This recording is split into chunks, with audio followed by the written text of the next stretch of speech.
Hi, everyone. My name is Paige, and this is my introduction to Asian heritage. So, starting off, was there a fashion system in Asian culture? So, this is something I found from the textbook.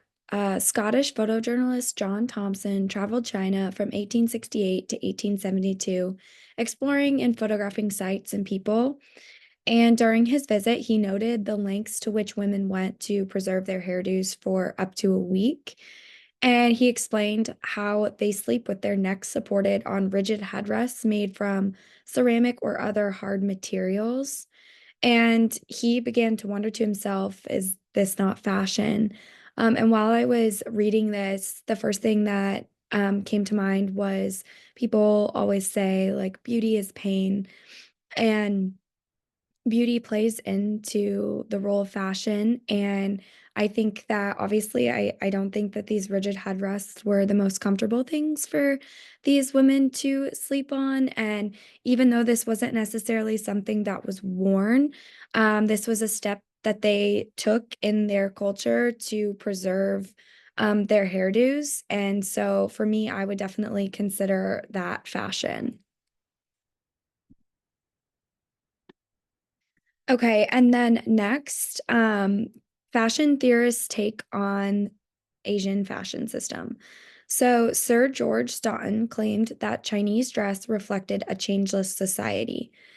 And then similarly, fashion theorist Fernand Braudel viewed Chinese clothing as changeless, stating whatever is thought suitable to be the condition of the wearer or to be the season of the year continues generally, under similar circumstances, to be the same. Even among ladies, there is little variety in their dresses, except perhaps in the disposition of the flowers or other ornaments of the head. So, in Bradel's eyes, fashion was about changing silhouettes and tailoring clothing to fit to the body. And his viewpoint was critiqued for being very Eurocentric. And then this is another fashion theorist take. Gillis Lipovetsky also believed there to be no fashion system in China because China is located in the East, and he placed the origin of fashion in the West Industrial Revolution. And he associated fashion with the fast moving pace of change in dress due to higher incomes and growth in product options.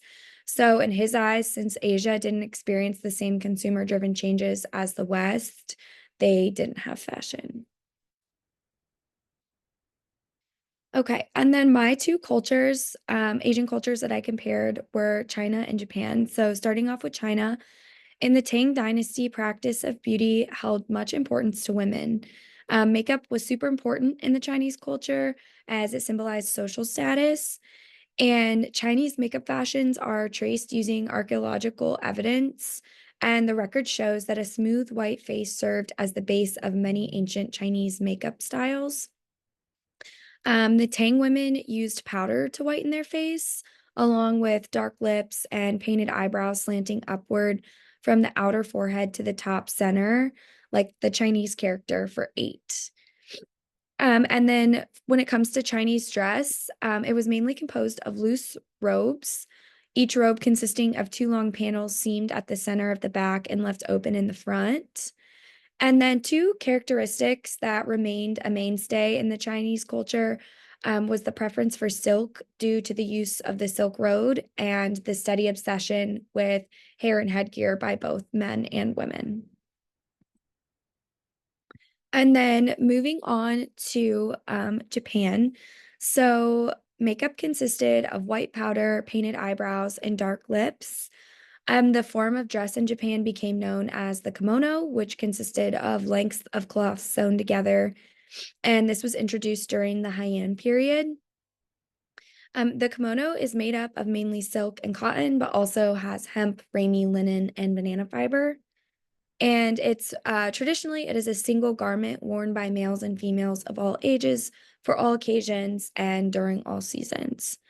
And some popular designs for women's kimonos were cranes and other birds, flowers, butterflies, dragonflies, animals, landscapes, etc. And then popular designs for men's were resist dyed or other textiles with small patterns. And connections to trade led to Western designs being adopted by men first as they began wearing Western business suits to work. And at this time, women still wore the kimonos at home. And then women started adopting Western styles in the 1910s. Okay, and then some similarities and differences between the Chinese and Japanese cultures. So, for similarities, they both had traditional garments characterized as loose robes. They had a symbolic use of colors and patterns. And they both had a very large appreciation of clean and structured aesthetics, giving kind of a minimalistic look. And then the use of natural materials like silk, and also just the way they went about applying makeup, it gave the same look. And then for differences, um, Chinese fashion emphasized flowing silhouettes, while Japanese fashion had a more layered look. And China used their hairstyle as more of a statement or look, while Japan typically left their hair down or looking more natural. And that is all I have for you today. Thank you.